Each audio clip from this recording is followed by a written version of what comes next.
Hello and welcome to Conversations with Marsha, sponsored by the Great Connections, which is an educational institution for young people specializing in innovative and transformative programs. I'm Marsha Wright, Program Director of the Great Connections. We help young people build lives of achievement, adventure, and creativity. Please visit our website at thegreatconnections.org. In Conversations with Marsha, we discuss a variety of issues related to optimal education with a wide variety of guests. Please hit the bell and subscribe. This morning, I'd like to welcome John Gillis, a longtime friend of mine and architect. He has his own firm, John Gillis Architecture, and he's been in practice for 4 decades. He's had roles as architect, interior designer, furniture designer, cabinet designer, lighting designer, construction manager, and developer in various combinations on different projects. He studied architecture at the Illinois Institute of Technology, Taliesin, Frank Lloyd Wright's School of Architecture in Arizona, University of Illinois, Chicago campus. And most recently, he's been on a mission to write on philosophy and architecture and aesthetics. I've put links to his books in the program notes along with more detailed information about him. So John, welcome this morning. Thank you for joining us, and I look forward to our conversation. Please tell us. Good morning. Yes. Yeah. Please tell us how you got interested in architecture and when you started building. Well, in my early childhood, like ages 6, 7, 8, 9, I had a lot of focus on the built world around me. I was really interested in the nitty-gritty details about things, walking along the street and wondering about why do sidewalks have cracks in them and they have straight lines dividing segments of them, and interested in spaces of buildings I lived in and visited. So I was really interested in kind of the built world, the way as opposed to nature. I mean, I like nature, but I was a city kid. I grew up in the city, and it was the built environment that really intrigued me, and I was interested in. And to the extent that, in a related way, in grade school, when I was bored by some of the classes, I would do the classic thing of hide behind a book. And rather than be doing something, whatever kids might be doing that way, I'd be sitting there with a pen and pencil and paper and be drawing plans of buildings that I knew, thinking, remembering how they were arranged and where the different rooms were, and drawing them, even though I hadn't known or learned anywhere about actual drawing, but I was just making it up as I went along.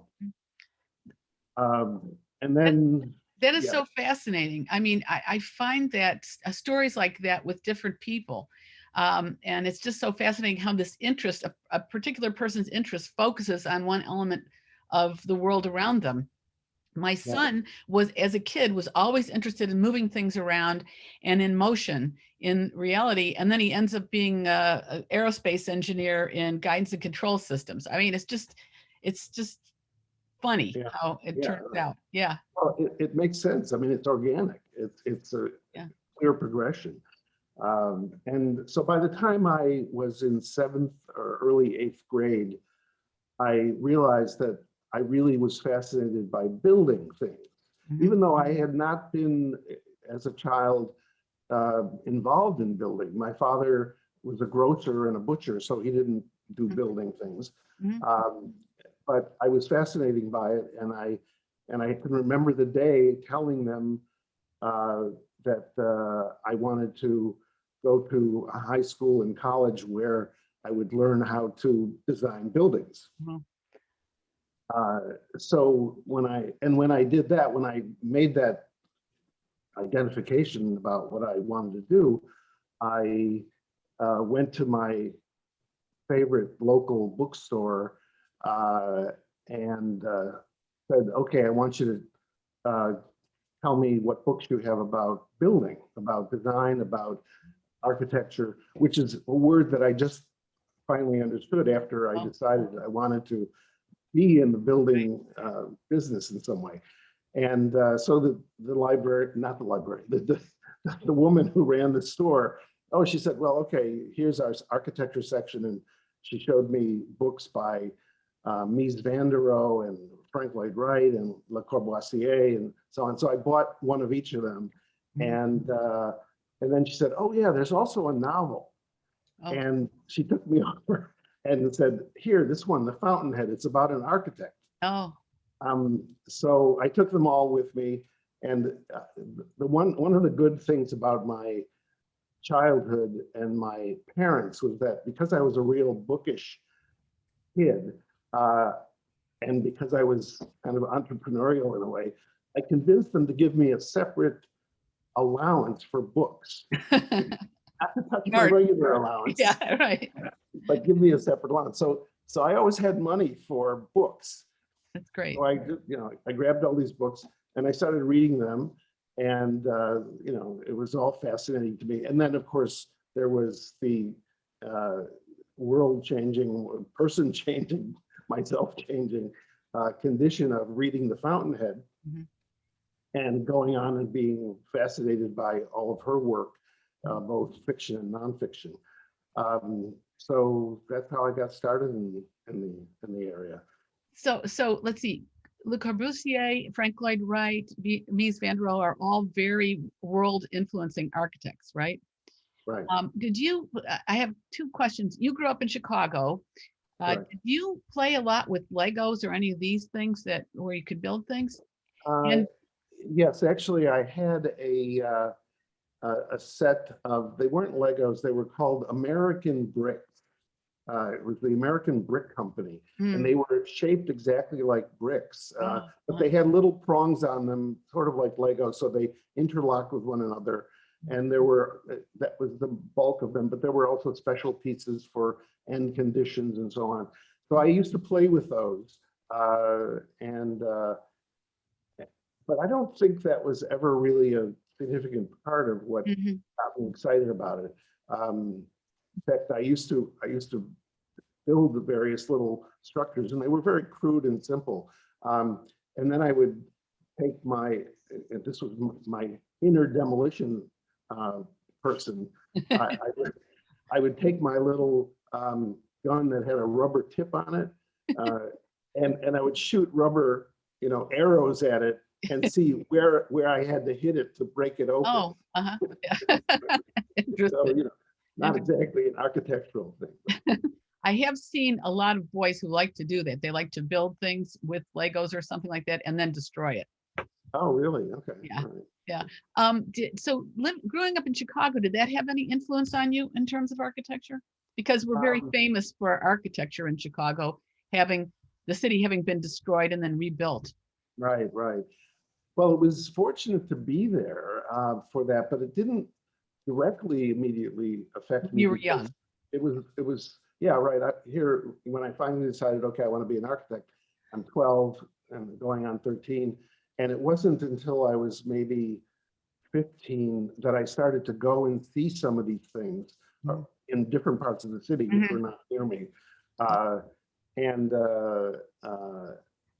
In fact, I actually saw more things outside of New York City at first, because what my parents liked to do would travel in the summer. So they would take out of Chicago, long trips, to Wyoming or to Yellowstone or this place or that.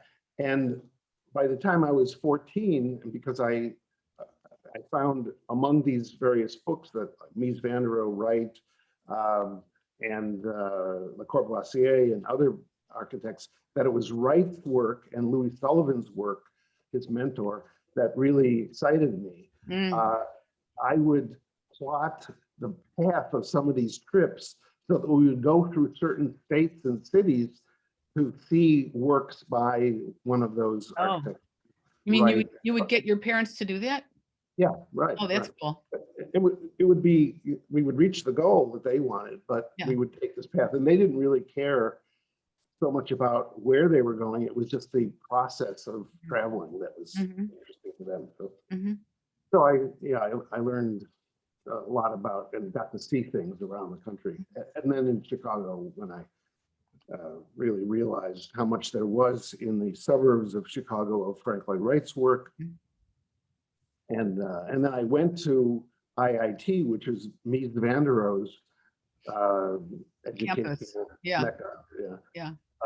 which was a big mistake because I really don't like his work. So I changed over and went to Wright School after that.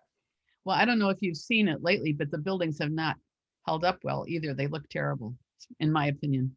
Oh, Mies okay. van der Rohe buildings at IIT.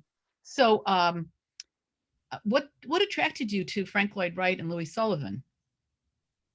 Well, I think it was a recognition by my young self that they were producing buildings that had rich spaces inside, that there was drama in the actual rooms that were created. There were rich materials and ornamental details, but that was modern as opposed to traditional. I realized both personally and also from reading The Fountainhead initially that the right way to think about design and architecture is to think in terms of the world as it exists now, in the technology and skills available, as opposed to simply copying ideas of somebody from 200 or 2,000 years ago. Because so many buildings are built as copies of ancient Greek buildings, ancient Roman buildings, Renaissance buildings, Baroque, instead of new designs, right? Right, exactly. Yeah. Well, tell us a little bit about what is architecture as opposed to just building. Well, okay, I'm going to show you some examples. Basically, as I lay out in my book on architecture, there's the world of buildings. Everybody knows there's buildings all over the place, but there's a very special smaller set, which are properly called architecture, because that smaller set of buildings was designed both to be not only functional as a building should be, but also to have dramatic spatial qualities, to be organized, to create a world, to create a special vision of what the world should be like. So let me share my screen here. See now, where is so it's more than just shelter. It's creating a kind of a new landscape for human purposes. Creating a mini world, you might say. Yes, a special world. Okay, so this is not what I wanted to show, but let me, this is just I'll show this later. This is a Frank Lloyd Wright office building, but I wanted to start out and just show that here are some, well, here's Chicago. These are some houses from the turn of the 20th century on Federal Street in Chicago. So, which is now downtown. It's the center of downtown. Yeah. Right. So, these are kind of decrepit, very uninteresting buildings. They're cookie cutter things that obviously they're just shelter. They're just hopefully functioning and just barely as places to live in. Here's a more up-to-date version of just plain buildings. They have no architectural interest. There's nothing special about the way the shapes are made, the materials that are used, or whatever. That's as opposed to, for example, something like this. Here's a living room interior of a house in Pennsylvania by an architect named Ferry, and it just by having the curved ceilings and the special lighting and the rich wood materials gives you such an inviting world to walk into and live in. And let's see if I have another example. Here's, here's my own recent house, which is the interior of the main octagonal space, which is showing the combined living, dining, kitchen areas of the house. And again,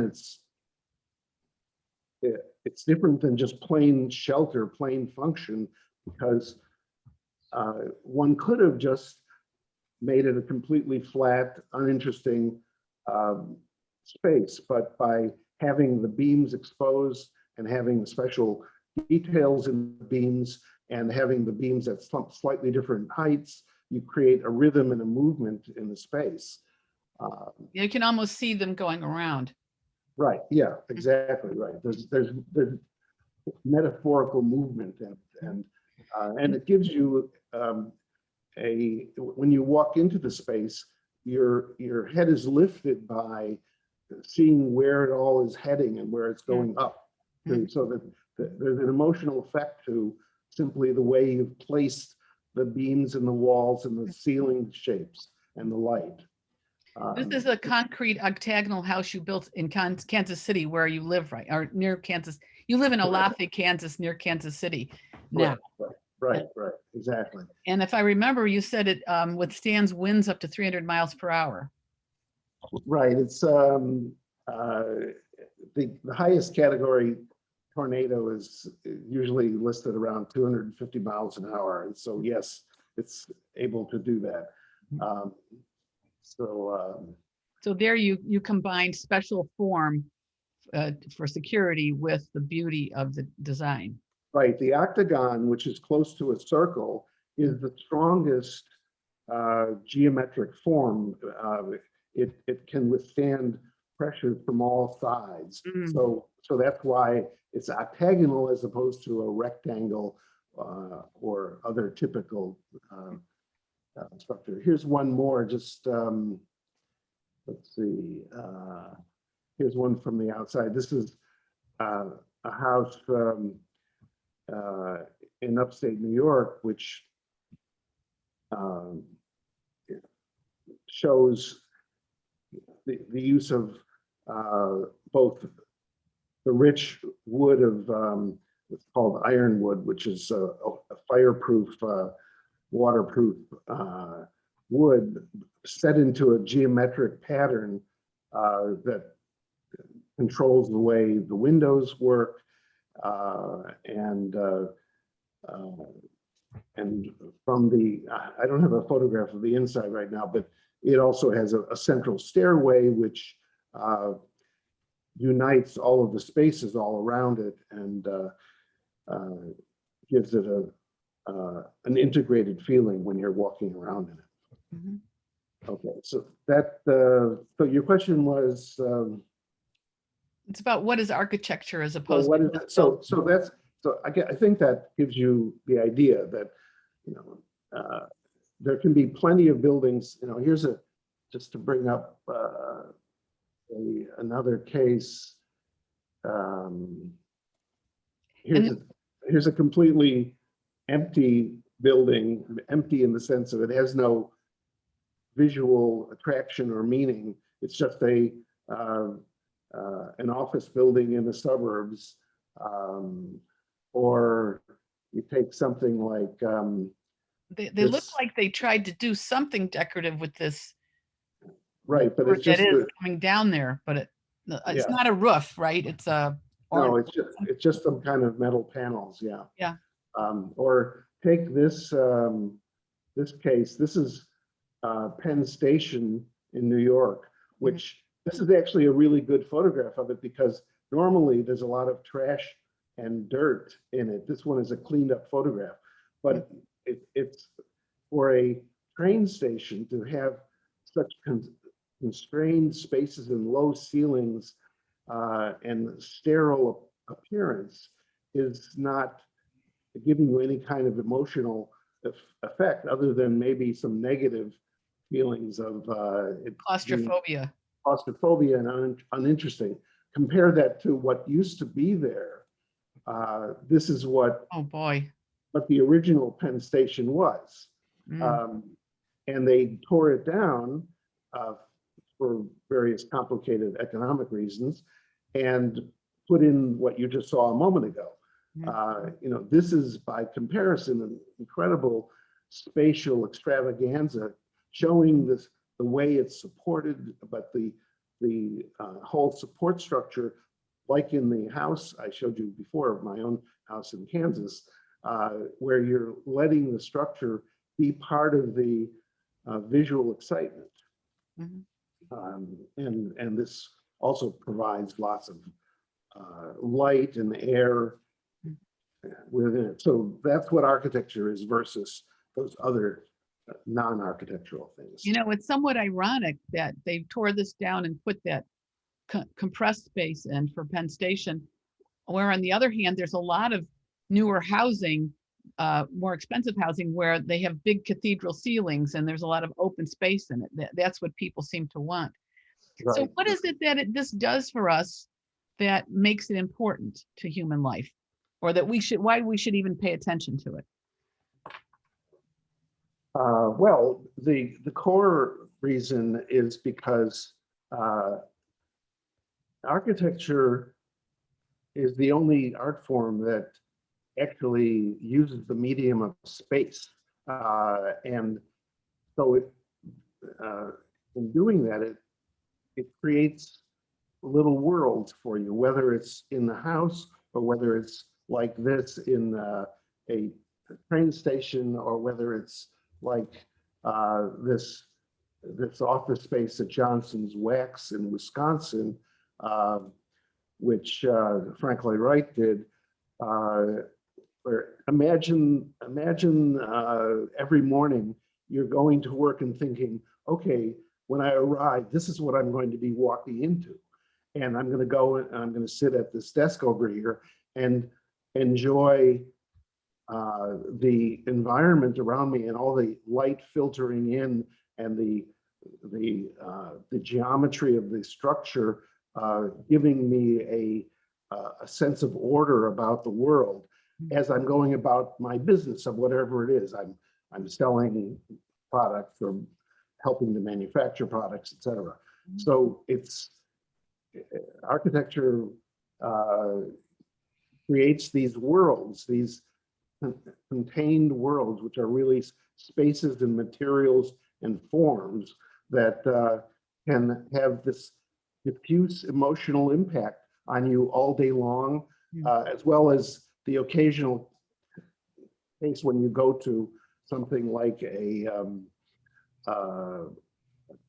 Penn Station, like the old Penn Station, or to a grand movie theater where the architecture is so spectacular, it gives you a lift of what life could be like to live in that glamorous situation. So that's the Penn Station.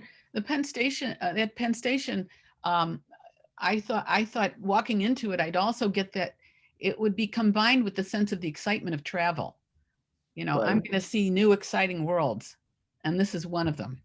Right. And this, what I notice about this is, even though, a lot when you're working in an office, people often have to work someplace where there's no windows. And that's quite depressing after a while, especially when they put all fluorescent lights in. But here, even though it's got a big space where you don't have your own window, you still have this airy, sunlight filled sense about it. So it's more uplifting in that respect. Right. Yeah, he really focused on making sure there was that sense of lightness and spatial. Here's another case by Wright. This is also Frank Lloyd Wright in let's see, this is upstate New York, the Larkin office building, which again shows this massive skylight up above. And because it was a tall building and because it had he had less land to work with, he made a 5-story building. He made this giant courtyard so that everyone who was working off on the sides here had some access to that light and air, as well as the people down here. Again, imagine working in this space day in and day out. It would be inspirational in so many ways compared to, I don't have an actual space like that, but imagine if this was an office space. This would be or your typical office space, right. Yeah, your typical office space that you imagine yourself, right? Yeah. That other building too, I mean, I don't know when he built it, but they might not have had air conditioning yet. And this, obviously, there'd be tremendous airflow. Yes, exactly. That was part of it. This was designed. That's part of the importance of a good architectural designer, is to both make it functional and to use the forms that you're coming up with to integrate with the function. So in this case here, you have natural airflow from low to high during the day. And at the top of the building, there's vents that let the air go out so that there's easy ventilation instead of a lot of forced ventilation that costs more energy and effort than this. And cross ventilation. Correct. Right. Yeah. Yes. Yeah. There's also windows off the sides. Right. Interesting. So do you think that children should learn about architecture, that it's at what ages, and how and why? Yes. Yeah. Let's see, you've actually asked a few things, but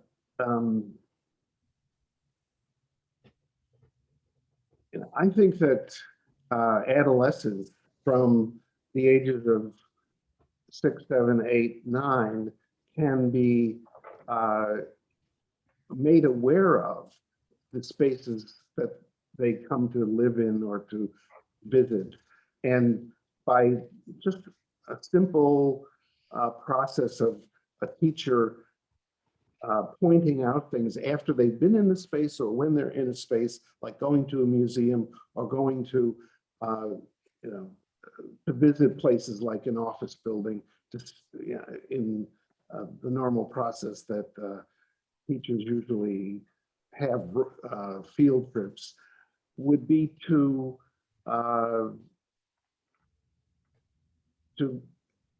expose them to these kinds of interesting spaces, whether they're great ones or ones that have some problems with them, to then ask questions of the children as they've seen them, to induce them to introspect a little bit about what they just felt or what they experienced as they were in them, because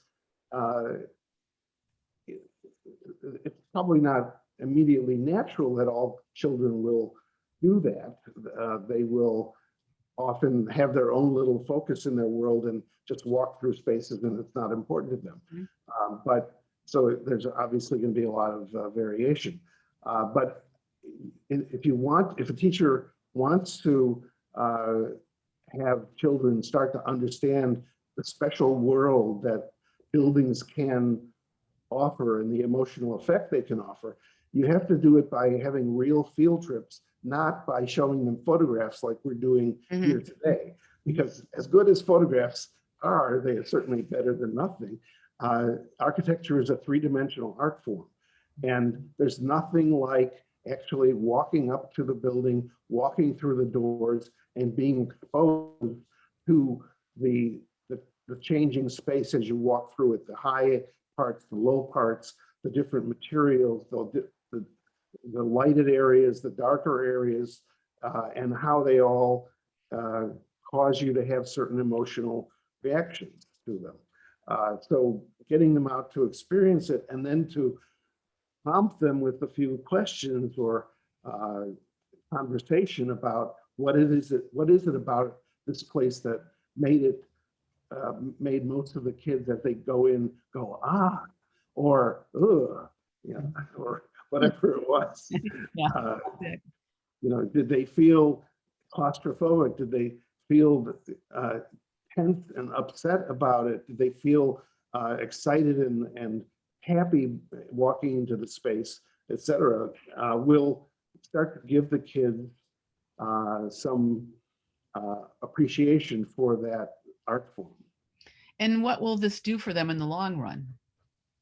Well, the thing that's I consider the one of the most important, or perhaps the most important part of the nature of architecture as an art form and as a way of building, is that it forces you, if you're doing it well, to pay attention to both your mind and your body, to both facts about reality and your emotions, and to try to make them come together, to have those be together. And that's why I call my work and the architecture I advocate to be both realist, to be focused on pragmatic, practical issues, and romantic, to refer to emotional and paying attention to what it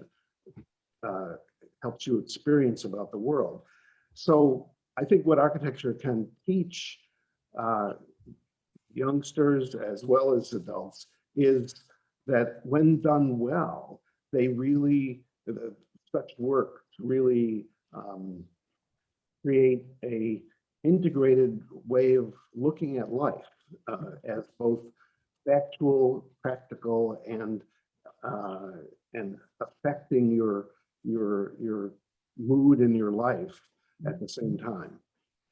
So I would think that it would also make people more sensitive to their own choices of architecture. When they're going out to buy their house that they want to live in, or an apartment they want to be in, or if they're going on vacation, they can, it could help them be more aware of their choices so that they could have an optimal experience. Exactly, sure. To any extent that you can actually stop and think about it for a minute when you have one of these experiences of finding a building that's really fascinating or has some bad aspect to it, that's a way of being able to make better choices of what you value in the future. Yeah. Now, usually you don't think of the aesthetic word romantic in relationship to architecture. So what do you mean by that? Well, it's going back to the original use of romantic in Romanticism in the 19th century, which is that there was a focus on emotional effect. The Romantics came out of the painting and the sculpture and the literature of the early 19th century, 1810s, 20s, 30s, to be in contrast with the rationalists, to the artists who were doing neoclassical work, which was not emphasizing at all any emotional effects of the works, but instead emphasizing an orderliness, a symmetry, a stoicism, almost in many cases.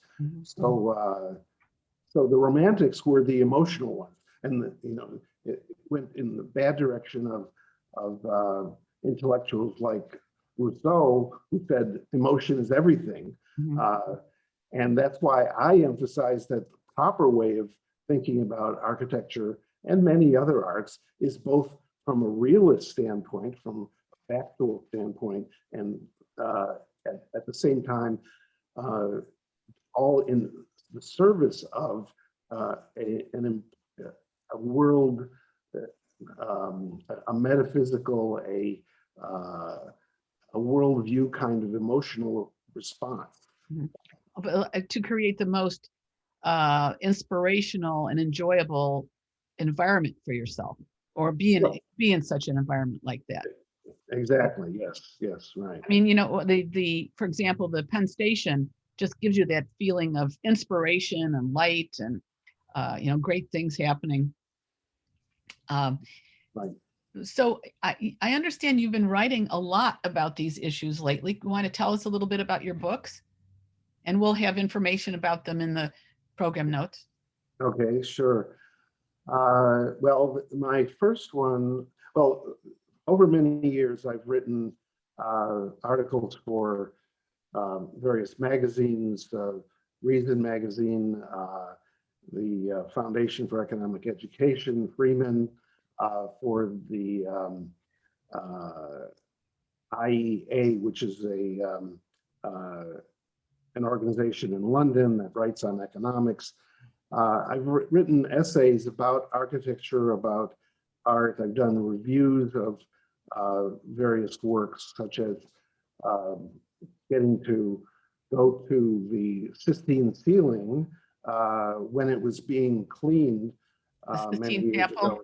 Michelangelo's Sistine Chapel. Yes, Yeah. Michelangelo's Sistine Chapel, the ceiling up there, and getting to go up on the scaffold and view it as it was just being uncovered. Wow. And then I gave I wrote a review of that for Reason Magazine, because there was a controversy involved in that at the time, because some people were saying, well, it should look like this muted, dark ceiling, which is all covered with soot and candle wax, and shouldn't look so bright and colorful as Michelangelo originally had. Anyway, because when they started cleaning it off, the colors suddenly came out as being really bright. Exactly, right. So anyway, I've written a number of articles and essays over the years in various magazines and journals, and then I in 2018 came out with my first book, which was a book on, you might just call art appreciation. It was called Art in One Lesson. And the point I wanted to make in it was to just focus the novice person, someone who hasn't thought much about art, on one crucial element that really helps you think about the various things you might see as you go to museums, or that you see in the park, of a public sculpture, or of architecture, or of reading a book, a novel, or poetry. The one thing to focus on is, what is it that this work is trying to say? And that's summed up in the word, the theme of the work. If it has a theme, if you can identify, if you can sense emotionally or intellectually the theme in it, then you really have a good handle on what art can do for you. There's lots of, it's a huge field. Aesthetics is massive. So there's much more to be said about what art is. And Ayn Rand, in her 4 major essays on art, made tremendous progress in that field. But being able to grasp and observe a theme in various different art forms really is the first and primary step to understanding your own reactions or your non-reactions, because there are plenty of artworks which have very muted or even basically non-existent themes, in which case they're not really in the true art form, or not in the true art category, because they're simply pretty pictures, or they're doing something simpler, just providing something visually pleasurable, but not having any interior monologue or statement that you can grasp about it. More decorative, more decorative than having any decorative. deeper meaning than that. Yeah. In fact, that in that book, I introduced the distinction between thematic artworks, all those things in various art forms that have a real theme, and experiential artworks, meaning that you just have an experience of them. It's a beautiful set of colors or patterns in a drawing or a painting, or it's a lovely bit of writing in a novel, in a segment of a novel, but it doesn't really do anything more than just be a literary pleasure. It's not doesn't have any underlying meaning to you or anyone else. So there's the two major categories that people need to understand. So there was that book, Art in One Lesson. And then my next one was on architecture, which is really, the title was Tidings of Comfort, Tidings of Joy and Comfort. Play on the old phrase, but the point is that architecture is a art form that has two parts to it, as opposed to most art forms which have one. Most arts are considered non-utilitarian. They're just something that you contemplate for their own sake and for the theme, for the meaning that they have. In architecture, of course, it is that you're building buildings, you're doing functional things, you're doing utilitarian things. So I was emphasizing in the title, Tidings of Joy and Comfort. The joy part is the romance, the romantic part, the emotional element that good architecture should have. And comfort is the factual, utilitarian aspects. The fact that it should be structurally sound, that it should be warm and cool when it needs to be, and give you good light and air and so forth. That book was my theory of architecture, is my theory of architecture, explained in detail with lots of examples of how that comes about, both bad examples and good examples. So, for example, I'm just going to pop up. Are we still looking at? You're still We're looking at the screen. Okay. Here's a really bad example. Frank Gehry. Pardon me? This is a Frank Gehry. Yeah, this is a Frank Gehry museum in California, I believe. You know, this is an example of something that's visually incoherent.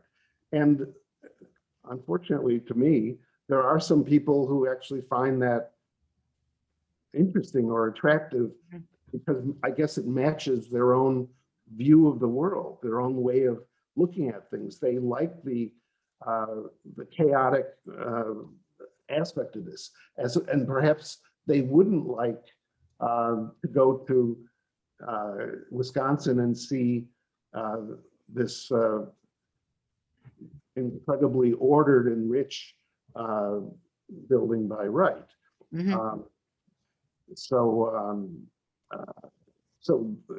I have many different kinds of examples in the book illustrating the different ways you can have an emotional effect, mostly good, but also sometimes bad, like the Gehry that I just showed. The books are on Kindles, and so one of the wonderful things about them is that you have links to the various works that you want to talk about, right? Right, and actually, yeah, the reason I have them only on Kindle is because, especially in the first book on Art in One Lesson, but also in the second, there are these links which take you to other art forms, musical works, ballet, opera, etc., that you can't really show in a book. So when you're reading the book, you can click on a link, and not only can you see paintings and sculpture and so forth, but you can also see these mixed media segments from a movie or other. So the reader can experience it while they're, and then go back to what you're saying and be able to understand it better. Exactly. Otherwise, talking about all these many different art forms, it becomes too theoretical for the reader, because you say something about how someone can have a certain effect in a dance form, but that's just on the page, and even a picture of someone in a dance pose means very little. Or if you can actually play a 2-minute clip of a piece of music and say, well, that's what I'm talking about. Mhm. That's really the wonder of that technology, Mhm. as opposed to a physical book. Mhm. Mhm. And so do you have a third book that you were going to talk about? Yes, I'm about halfway through a more um, uh, theoretical book on art. It's titled Objective Aesthetics, Mhm. and the subtitle is Studying Ayn Rand's Theory of Art Illustrated. And so what I'm doing here is both covering many of the important identifications she made about the psychology of art, about how people experience art, why they experience art, why you need great art, but also to actually illustrate it. In her work, she was publishing them in a journal, and it's just the presentation of the ideas. Mhm. I'm presenting hundreds of images, and also, as I did in the Art in One Lesson, links to various multimedia work so that people can see actual examples of and keep it real, as opposed to it being a completely theoretical Mhm. work. Mhm. And as I understand her basic thesis, she explains why why art is critical to human life in a way related to our nature, in a way that I haven't heard anybody else quite describing it before. Is that correct? Right, exactly, because she ties it to the nature of our mind.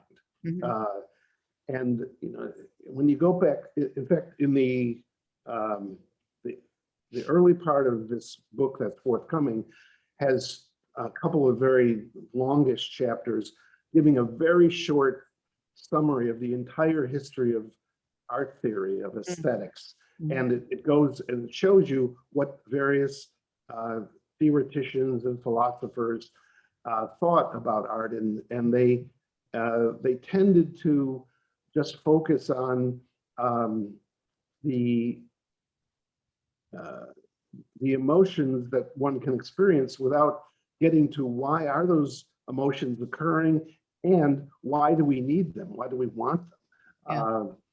Yeah. Uh, and her theory, what it did was say, okay, our minds are conceptual. We have to uh, grasp the world not only perceptually, but also by integrating all those percepts into a complex chain of concepts. And that is something we can't hold at one time, all that information. It's all in our subconscious. So there are times when we want to experience the sum of our whole view of the world, of what the world is like. And the great thing about artworks of different media, is that they can, in a moment, in the form of a uh, a painting displaying a certain person in a certain pose or certain object, give you a focused view of what the world is like in a particular way, and evoke a certain emotion from you. And that is all related to that whole subconscious uh, knowledge you have throughout your life that you don't ever get to experience as a thumb. You simply have it all back there, and it's brought up as you need it in pieces. But to be able to experience all of it for a quick moment, the image of an ideal person, of what you're trying to achieve, or an ideal place to live, to be able to experience that for a minute by walking into a particular building is a transforming emotional experience, because you're all of a sudden bringing all of that years of thinking and longing and desire together in a single moment where when it matches when the artist's work matches your view of the world, you have this incredible connection of, yes, this is how I want life to be. Mm-hmm. And the listener can delve into this a bit more in a website that you created called artgrock.org, where you have everything from high heels and cars to the greatest artwork, the greatest painting, sculpture, film that ever existed, and a discussion of, well, what are those things evoking in you? What meaning does it give you? Right, exactly. Including things like very emotionally upsetting things like Munch's The Scream, or painting The Scream, or St. Gaudens's statue of grief, and how those things that they encapsulate certain feelings in a very intense way, and it helps you understand them. Right, exactly. Yeah, I created the ArtGrock.org website really as a test for myself of the theoretical ideas that Ayn Rand developed. Because what I wanted to do was to create a website and a body of actual individual artworks that people could look at and think about and say, well, do all of these match her theory? Mm-hmm. And I call it ArtGrock because grok is a term that means a 100% understanding. It means to fully grasp something. Mm-hmm. So ArtGrock was my short form name for that. From a Robert Heinlein novel. Right, he used the word grok, right, to mean a special high form of understanding. Yeah. So it's called artgrock.org, and it has the various individual artworks divided into the thematic, those that have actual clear meanings that you can experience, versus experiential artwork, which may be in the same medium. They can be paintings, they can be sculpture, they can be movies, etc. But they're simply pleasurable in some way, without having any deeper meaning. You don't afterwards sit down with your friends and talk about, what was really being said in that movie, where you would in one that was highly thematic. So I'm presenting all these individual works to see how they fall into those categories. And there are cases where it's mixed. There will be, because our works can be very complicated, there can be some that have a mixed message. And so people can be confused about the outcome. And so those have to be judged as cases that may be not very good at achieving their end. And then there's also the other categories of decorative arts, just purely decorative things, whether it's jewelry or wallpapers or other things, which many people will think about as art because they're beautiful, they're lovely, they appeal to our visual sense and to pattern recognition and so forth, or to the sounds of certain things, of certain kinds of songs, which are pop songs and enjoyable and pleasurable, and we've carried them with us since our teenagehood, but they're not like a symphony or like a serious certain jazz pieces or whatever that really evoke some serious emotional effect in you. So the artgrock.org website is intended to help organize this huge, overwhelming world of art into a few categories that makes it easier to grasp. So a person could go there and actually learn a lot. And I know you have a lot of original photos that you took yourself of great artwork, beautiful, beautiful photos. It's well worth visiting this website. And then you have another one called aesthetics.cc, is it? And Right. what's that one about? That one, that's related to, in a way, to the current book I'm working on, because it's more purely about the field of aesthetics, about the theory of art, and how each art form works.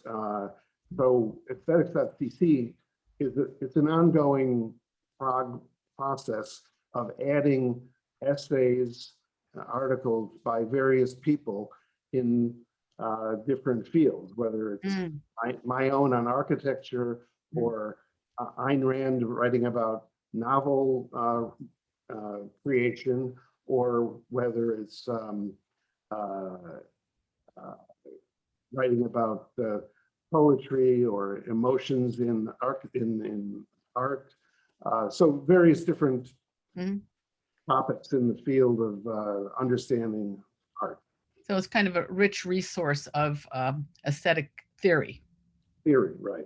As opposed to ArtGrock, which is much more practical in the sense that because it's all on individual artworks. Here's an artwork, here's what it has in it and what it's saying. Okay, very good. Well, I will put all of these links to the websites and to your books in the program notes if people are interested. And I really appreciate the time you took to talk to us today. I think I hope the audience finds it very interesting, and a lot more children learn about architecture. Right. Yeah. Okay, well, it was enjoyable. I always love to talk about this stuff. So thanks for having me, and I'll talk to you soon. Okay, thank you.